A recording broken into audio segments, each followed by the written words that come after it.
Coral reefs are the lifeblood of the Bahamas.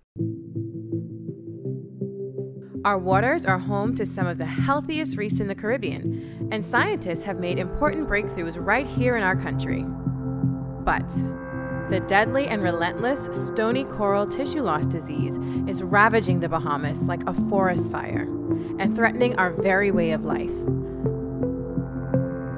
The Bahamas without corals means no more white sandy beaches, a less beautiful ocean, and economic catastrophe for our people.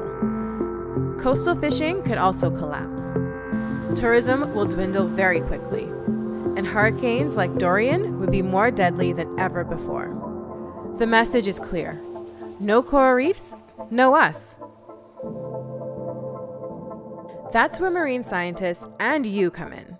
Now, with courageous leadership by the Bahamian government, scientists and communities have one last chance to save our country's coral reefs.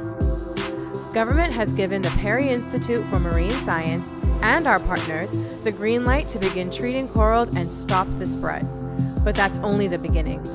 We have to do more to revitalize coral reefs and protect our culture and economy. The Reef Rescue Network is a countrywide alliance to fight back against climate change and coral disease by planting new corals in a scientifically sound way. Launched in 2017 by the Perry Institute for Marine Science, the Reef Rescue Network is the largest coral restoration initiative in the country, spanning 12 islands and growing nearly 8,000 corals to date. But without research permits approved by the government, the Reef Rescue Network stands to lose more than $1 million of secured foreign investments in less than 30 days. To learn how you can support coral restoration in the Bahamas, visit reefrescue.net today.